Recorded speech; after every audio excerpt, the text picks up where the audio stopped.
So I'm currently on my postpartum fat loss journey, and to help reduce hunger and make my fat loss journey so much easier, I started to really increase my fiber. I first did that by eating beans almost every single day, and after seeing how that change alone really helped with my progress, I wanted to up the ante even further. Because there's a lot of talk about how the optimal amount of fiber per day is between 30 to 50 grams, so I wanted to see if increasing my fiber even further to that 50-gram mark would help me to see even better results. So last week I challenged myself to eat 50 grams of fiber every single day just from food to see how it could transform my body. And after just 7 days of eating a very high fiber diet, my body experienced some pretty major transformations. And then I also saw some other benefits and also some side effects that honestly I wasn't really expecting. So today I wanted to share what I ate during this 7-day experiment and some of the crazy benefits as well as some of the side effects that I experienced. Let's dive into it. My name's Autumn. I'm a certified clinical nutritionist with my master's in nutrition human performance. On my channel, I share the science-backed and delicious information to help you achieve your weight loss and wellness dreams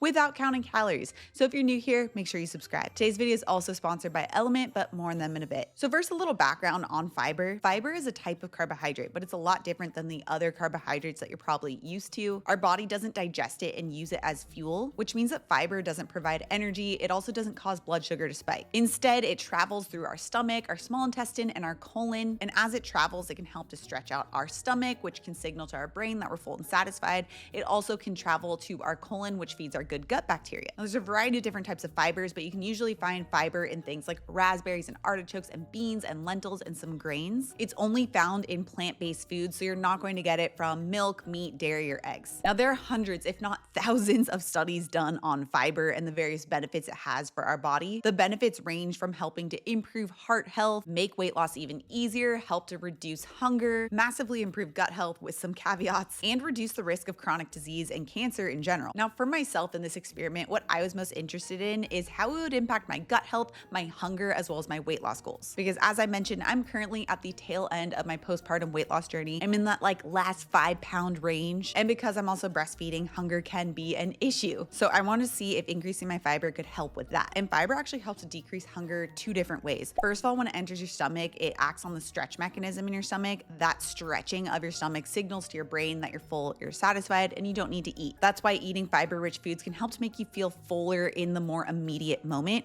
But also, as that fiber travels down from your stomach to your small intestine and then into your colon and feeds that good gut bacteria, that good gut bacteria produces short-chain fatty acids, which then signal to the brain to release satiety hormones like GLP-1, which helps with more of that long-term satiety in between meals. Now, fiber is also famous for gut health. It's like if you're constipated, have fiber. If you have diarrhea, have fiber. Seems to almost be a cure-all. And the reason why is because of how it feeds that good gut bacteria. Those short-chain fatty acids like butyrate that the bacteria makes is actually kind of like fuel for your colon cells, and it can help to reduce inflammation in the gut, as well as help with issues like IBS, constipation, and diarrhea. Now, my goals with the 7-day experiment was to see if I could continue to lose weight while feeling even less hungry and to see how it would impact my gut health. And I have to say, major changes occurred. But before we dive into that, I want to give a huge thank you to today's sponsor, Element. Element is an amazing electrolyte company. They're specifically created with intermittent fasting, low carb eating, and athletes in mind. And that's because they actually contain the sodium, magnesium, and potassium to help balance electrolyte levels,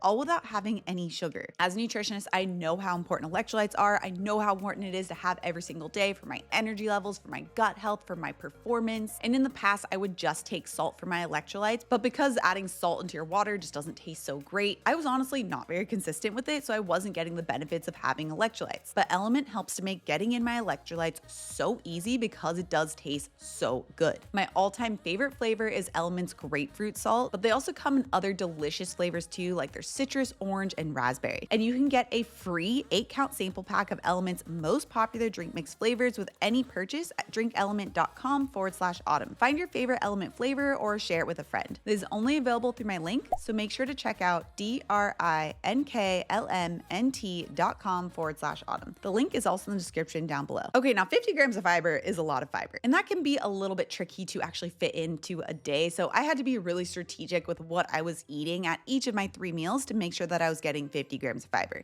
To help myself make this a lot easier, I mentally broke it down into aiming for about 15 to 18 grams of fiber at each of my 3 meals. That way, by the end of the day, it would hit roughly 50 grams. So because I am a very busy mom and we're also traveling during the week of this fiber challenge, I wanted to start off with a very simple, easy to meal prep breakfast. So for each morning, I prepped a relatively low carb, but still high protein, high fiber chia overnight oats. This was honestly the easiest way I could think of getting in a lot of fiber while also opting for something that I could meal prep and have done in advance. Because like I mentioned, this week was so hectic that it was really nice to just grab something out of the fridge for my first meal. So I made these individual chia overnight oats by first starting off with just a small amount of oats for some beta glucan fiber. Typically, oats aren't the best breakfast food item. They aren't something that are super satiating, but I wanted to add a little bit in there for the beta glucan fiber. And then I really massively balanced it out with other super high fiber ingredients, as well as a ton of protein to help really make this blood sugar stabilizing. So then I added in 2 tablespoons of chia seeds, which are packed with fiber, although some days I did use edible basil seeds instead, and those are even higher in fiber than chia seeds. And then I added in a tablespoon of cacao nibs, which is the raw form of chocolate and also sneakily high in fiber. And then for the protein, to make sure I was still getting my protein that I needed to help sustain my metabolism and fat loss goals,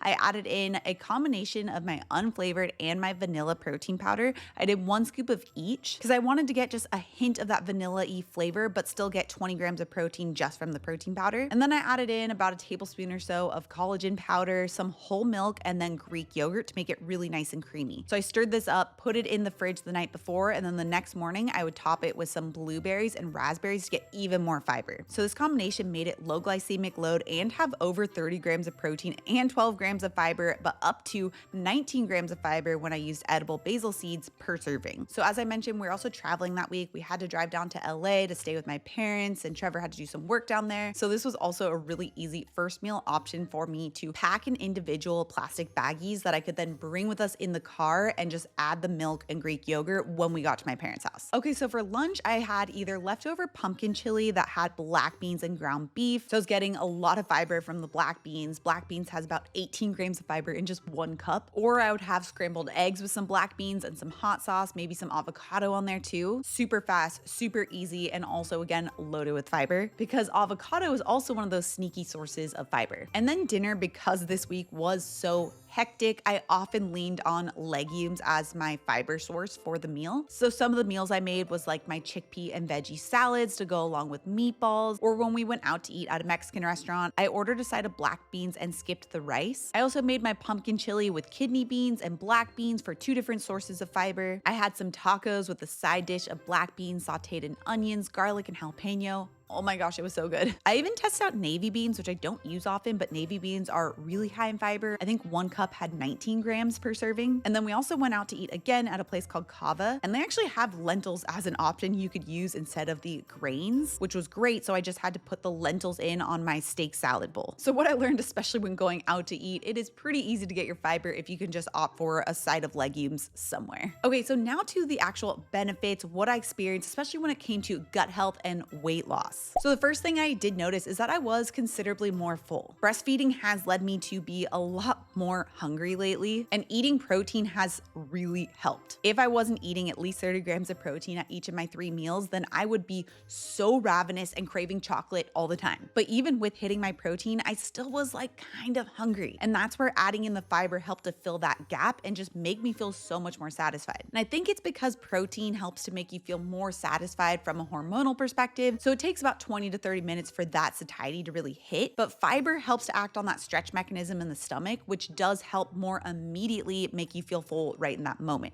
So you get a balance when you have both of them. So of course, because I wasn't as hungry, this made the fat loss process a lot easier. Which brings me to number 3, the weight loss update. So I just weighed myself this morning and I found out that last week I was able to lose about 1.6 pounds. So still making considerable progress toward my fat loss journey, especially considering I really only have a few pounds left that I'm looking to lose. And that was all without me feeling hungry. In fact, there are some days I just felt like really full. Okay, the third thing that wasn't so great that I noticed is that adding more fiber isn't necessarily always intuitive. Increasing protein is a lot more intuitive in my opinion, because it can be pretty obvious when you look at foods which ones are going to have protein and which ones maybe are not going to have as much protein. But when it comes to fiber, there are some foods that you might think are high in fiber that are actually really low. A good example of this is like leafy greens. You could be loading up on a big leafy green salad thinking that you're getting a ton of fiber, but you're really only getting like 1 to 2 grams from those leafy greens, which if we're looking at getting into that range of 30 to 50 grams, then that is really not making a significant dent. So there was something I did to make my life so much easier. Let me grab it.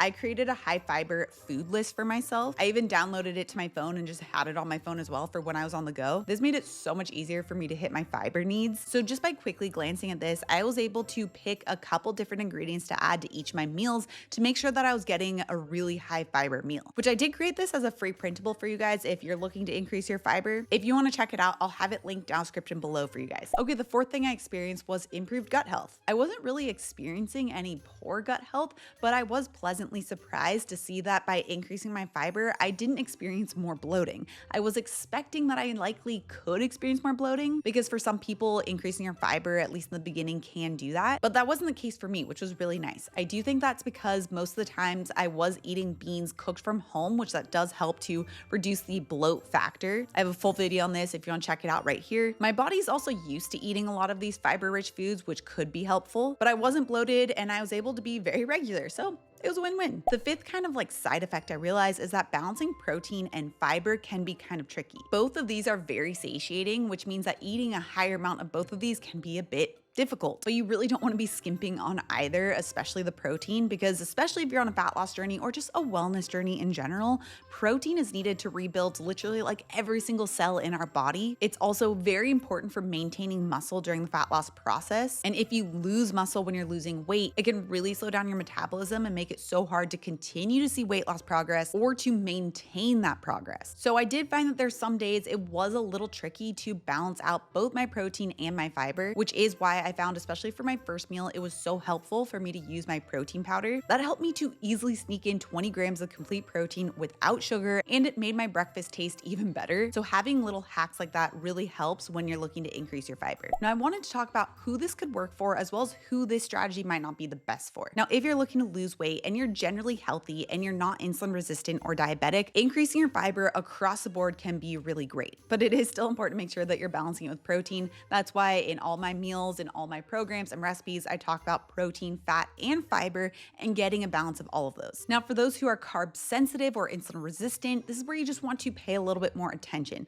Now, fiber is great for stabilizing blood sugar levels, but there are some high fiber foods that are also really high in starches and therefore might not work for your body at this time. So a great example would be like quinoa. 1 cup of quinoa has about 5 grams of fiber. So it's not necessarily high, but it does provide a decent amount of fiber, but it also comes with a lot of starches. And if you aren't active and if you are carb sensitive and if you're insulin resistant, then this could be problematic. Where on the flip side, if you are active, if you're walking every day, if you're strength training, then adding a little bit of these starchier options that are balanced with protein as well as fat could still help you with your progress. But if you are carb sensitive or if you are insulin resistant, you're really just going to want to look at the high fiber foods that aren't grains. Even a lot of the legumes are probably still going to be okay as long as you keep it to about like a half cup serving, because they are so loaded with fiber and they do have a bit of protein that it does make them a little bit more blood sugar stabilizing. But if you wanted to be on the safe side, you could stick to the very low glycemic load options like the raspberries, the blackberries, the edible basil seeds, the cacao nibs, or the chia seeds. Or Swiss chard, which 2 cups of it has 7 grams. Now you could always test out the legumes, see if it works for your body. If you notice that it's still stalling your weight loss progress, then you could always just opt for those very, very low glycemic load options instead. Now 6 years ago, I did a crazy high fiber challenge of 100 grams of fiber in 1 day. It was